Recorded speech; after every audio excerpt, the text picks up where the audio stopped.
Class 10th के chapter 8 का जो एग्जाम्पल फर्स्ट है, क्वेश्चन में हमसे बोला गया है given tan A is equal to 4/3 find the other trigonometric ratios of the angle A। तो यहाँ पर हमें tan A की वैल्यू गिवन है 4/3, बाकी जो ट्रिग्नोमेट्रिक रेशियोज हैं उनकी वैल्यू हमें यहाँ पर फाइंड करनी है। ठीक है, तो देखिए क्या चलते हैं इसके सॉल्यूशन में।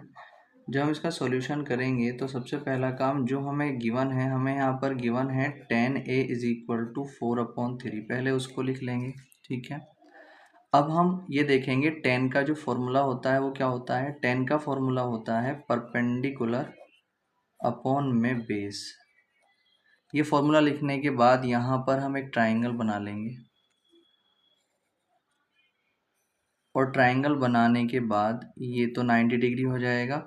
जो एंगल यहाँ पर है उसको या तो यहाँ ले लेंगे या यहाँ पर ले लेंगे। ठीक है, तो यहीं पर ले लेते हैं A और B और ये C।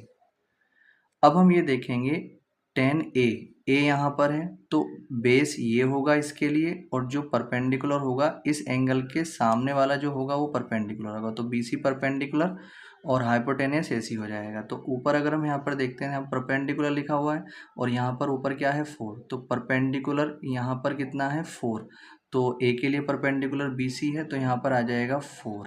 ठीक है, और इसके साथ हम ये रेशो की फॉर्म में था, रेशो की फॉर्म को जो है वैल्यू में कन्वर्ट करने के लिए हमें क्या करना पड़ता है, कांस्टेंट लगाना पड़ता है, जिसके साथ हम यहाँ पर k लगा लेंगे। अब यहाँ पर बेस जो है, बेस के साथ यहाँ पर 3 दे रखा है, तो बेस क्या है a के लिए, AB के लिए a के लिए बेस क्या होगा AB, तो यहाँ पर आ जाएगा ये 3 के साथ k ले लेंगे। ठीक है, अब देखिए बाकी ट्रिग्नोमेट्रिक रेशोज निकालने के लिए हमें क्या करना पड़ेगा, पहले AC को निकालना पड़ेगा।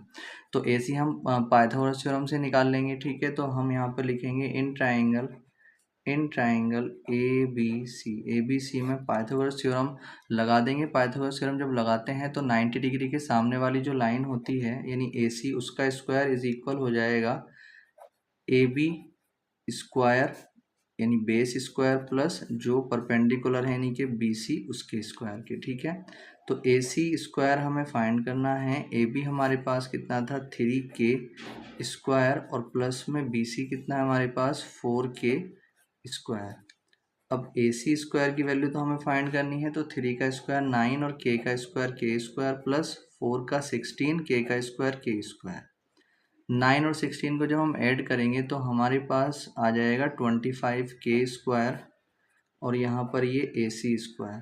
AC के ऊपर से स्क्वायर हटा दो और सामने वाले के ऊपर रूट लगा लो। अगर कभी भी किसी के ऊपर स्क्वायर हो और उसकी वैल्यू निकालनी हो तो उसके ऊपर से स्क्वायर हटाकर सामने वाले पर रूट लगा दिया करते हैं। तो AC की अगर हम बात करेंगे तो स्क्वायर रूट जो 25 होता है उसका जो स्क्वायर रूट होता है 5 होता है, k स्क्वायर के लिए k आ जाएगा। तो AC हमारे पास आ चुका है 5k। अब देखिए इस ट्राइंगल की तीनों साइड हमारे पास हैं, तो अब हम जो है जितने भी ट्रिग्नोमेट्रिक रेशियोज हमें फाइंड करने हैं वो हम फाइंड कर सकते हैं। देखिए सबसे पहले जो tan का उल्टा ट्रिग्नोमेट्रिक रेशियो है जो कि क्या होता है cot A, पहले उसी को निकाल लेते हैं।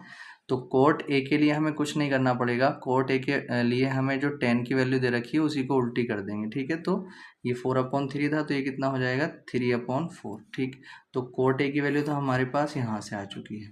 अब हम वैल्यू निकालेंगे किसकी, साइन A की। जब साइन A की वैल्यू निकालेंगे तो साइन क्या होता है, साइन होता है परपेंडिकुलर अपॉन हाइपोटेनियस। तो A के लिए अगर हम परपेंडिकुलर देखते हैं तो इस एंगल के सामने वाला जो होगा वो परपेंडिकुलर होता है, तो इसके लिए BC हो जाएगा, और हाइपोटेनियस तो 90 डिग्री के सामने वाली लाइन होती है यानी कि AC। ठीक है, तो BC कितना है हमारे पास 4k और AC कितना है हमारे पास 5k। k से k कैंसिल हो जाएगा, यहाँ पर हम देखेंगे तो जो साइन A है उसकी वैल्यू आ जाएगी 4/5। ठीक है, तो दूसरा ट्रिग्नोमेट्रिक रेशियो ये आ चुका है। अब कोसेक, इसके बाद तुरंत कोसेक हम निकाल सकते हैं। कोसेक A की अगर हम बात करेंगे तो कोसेक जो होता है वो साइन का उल्टा होता है, तो जब साइन की वैल्यू 4/5 तो कोसेक की हो जाएगी 5/4। ठीक है, एक ये आ चुका है हमारे पास। अब हम निकालेंगे कोस A। तो हमें मालूम है जो कोस A होता है, कोस का फॉर्मूला होता है बेस अपॉन में हाइपोटेनियस।